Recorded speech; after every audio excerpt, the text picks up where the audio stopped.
Rafale भी सही, Pegasus भी सही, अब सुप्रीम कोर्ट ने नोटबंदी पर भी मुहर लगाई। सुप्रीम कोर्ट जो है सरकार को नोटबंदी में क्लीन चिट दे दिया। तो सरकार अब ये बताए कि जो बोला गया था कि आतंकवादियों को कमर टूटेगा, तो क्या कमर टूटा? देश के सबसे अनुशासित सेना है, उसके पास एक तो ग्रेनेड से हमला हुआ है और टारगेट किलिंग हुई है और हमारे 4 भाई वहां पर शहीद हुए। तो ये बता रहा है, आप बताइए ना सर, टारगेट किलिंग क्या? आरबीआई ने खुद माना कि नोटबंदी से सरकार को हजारों करोड़ रुपया का नुकसान हुआ है। तो सवाल ये है कि किस बिना पे ऐसे फैसले आए। सुप्रीम कोर्ट के जो जज थे वो माननीय को राज्यसभा का सदस्य बनाया गया।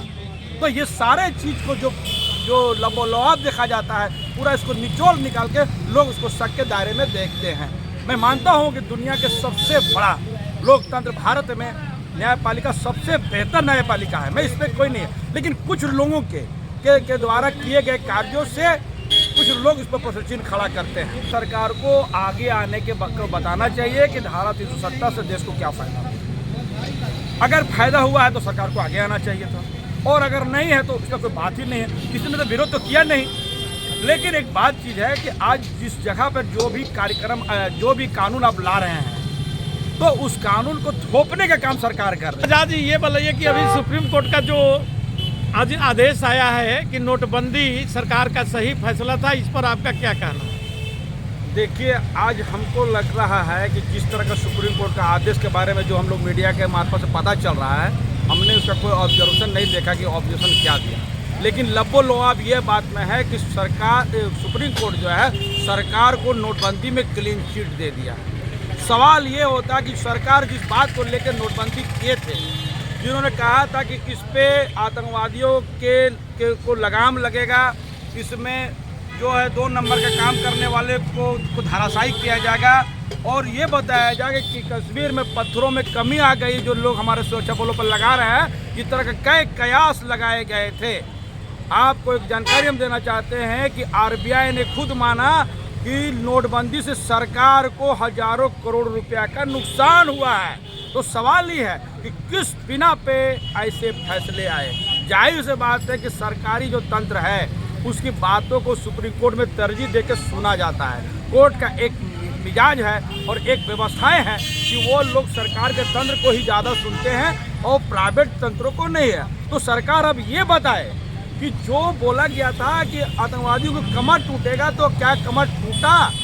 आज के समय में आज जब आप इंटरव्यू ले रहे हैं, दुखद है कि कल 1 जनवरी के दिन भी टारगेट किलिंग कश्मीर में हुई है। लगातार कश्मीर में टारगेट किलिंग भी चल रही है, कई जगह नक्सली हमले हुए हैं, और यहाँ तक के प्रधानमंत्री को खुद पंजाब से वापस होना पड़ा। आप बताइएगा कि इसके लिए कौन जिम्मेवार है? अगर नोटबंदी सारा चीज़ का गेम चेंजर था, तो आज उसका क्या लाभ सरकार को अपने पक्ष के रूप में बताना चाहिए कि इससे क्या फ़ायदा हुआ। अब रही बात कि सुप्रीम कोर्ट ने जो आदेश दिया, क्योंकि सुप्रीम कोर्ट हम लोग को माननीय होते हैं, उनका ऑब्जेक्शन आया नहीं। लेकिन जो लबोलवाब है, हम लोग उससे हतप्रभ हैं कि ये कैसा है। तो हमको ये समझने की ज़रूरत है कि जिस तरह सरकार को हर बातों पे सुप्रीम कोर्ट जो क्लीन चिट दे रहा है, कई लोग इस पर शंका व्यक्त कर रहे हैं। तो इस पर समीक्षा करने की ज़रूरत है। अब एक बात है, शंका क्यों ना हो, ये एक बात है तार्किक है। मैं कोर्ट पर ये सवाल नहीं खड़ा कर रहा हूँ, लेकिन कुछ चीज़ें हैं जो सवाल के घेरे में आ रहा है। आपको मालूम होगा कि देश के सुप्रीम कोर्ट के पूर्व न्यायाधीश यू ललित साहब जब कार्यरत थे, तो उस वक्त उनके सपोर्ट जो स्टाफ थे, सपोर्ट कर्मचारी जो थे, उसकी संख्या 40 थी। आज वो रिटायर कर गए 74 दिन के बाद। आज उनके पास 28 सपोर्ट कर्मचारी है। अभी तक के जितने भी सुप्रीम कोर्ट के जज हुए, उस पर इतने बड़े पैमाने पे सपोर्ट कर्मचारी को मुहैया नहीं कराया गया। तो सवाल है कि किन बिना पे इतने कर्मचारियों को पूर्व जस्टिस यो ललित के पास रखा गया। आप देखेंगे कुछ पहले जो लोग थे, जो सुप्रीम कोर्ट के जो जज थे, वो माननीय को राज्यसभा का सदस्य बनाया गया। तो ये सारे चीज़ को जो लबोलवाब देखा जाता है, पूरा इसको निचोड़ निकाल के लोग उसको शक के दायरे में देखते हैं। मैं मानता हूँ कि दुनिया के सबसे बड़ा लोकतंत्र भारत में न्यायपालिका सबसे बेहतर न्यायपालिका है, मैं इस पर कोई नहीं है। लेकिन कुछ लोगों के के द्वारा किए गए कार्यों से कुछ लोग इस पर प्रश्न चिन्ह खड़ा करते हैं। तो अब सरकार को आगे बताना चाहिए कि नोटबंदी से देश को क्या फायदा हुआ है। सरकार तो हमेशा बोलती रही कि आतंकवाद, कश्मीर में जो आतंकवाद था उस पर लगाम लगा है और जो पत्थरबाज थे उन पर लगाम लगा है।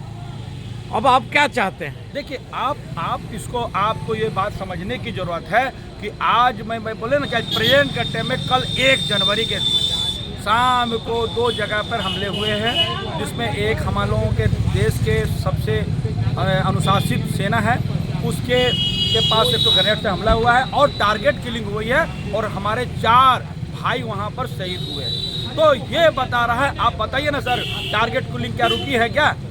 आप बताइए हमको, आपके पास क्या आंकड़ा, आप मीडिया बंधु बताइए, आंकड़ा दीजिए कि क्या टारगेट किलिंग वहाँ बंद हुई है कश्मीर में? अब बताइए हमको कितना दिन से जो नहीं, है उसमें कश्मीरी तो नहीं, वो कश्मीर से बाहर के लोगों को मारा जा रहा है सर। हम तो बता रहे हैं ना कि सुरक्षा व्यवस्था के बाद नहीं, कैसे बोल रहे हैं, वहाँ के लोग भी है। आप देखिएगा, विगत 2 महीना से ज़्यादा लोग जो है ना कश्मीर के लोग वहाँ लगातार धरना प्रदर्शन कर रहे हैं। कैसी बात कर रहे हैं आप? बाहर के लोग को तो टारगेट किया जाता है, लेकिन वहाँ से भी लोगों को भगाने का काम किया जा रहा है, उसको दहशत से भगाने का काम है। ये सरकार इसके बारे में जवाबदेही देना चाहिए कि नोटबंदी से उसको क्या फायदा हुआ। हमको समझ में नहीं आ रहा, नोटबंदी से उसको जोड़ा गया। आतंकवाद एक देश का बहुत बड़ा समस्या है जिससे सरकार लगातार जूझ रही है, नोटबंदी से उसको जोड़ दिए आप, तो सरकार को जवाब देना चाहिए इस मामले में। अच्छा आजाद जी, एक दूसरा चीज़ ये बताइए कि 370 धारा जो सरकार डिढोरा पीटती है, क्या वास्तविक में 370 धारा कश्मीर से हटा दिया गया है? देखिए, मैं समझता हूँ कि धारा 370 हटाया गया नहीं हटाया गया, उस पर बहुत डिबेट हो चुका है, लेकिन आज सरकार को आगे आने के वक्त बताना चाहिए कि धारा 370 से देश को क्या फायदा हुआ। अगर फायदा हुआ है तो सरकार को आगे आना चाहिए था, और अगर नहीं है तो उसका कोई बात ही नहीं है, किसी ने तो विरोध तो किया नहीं।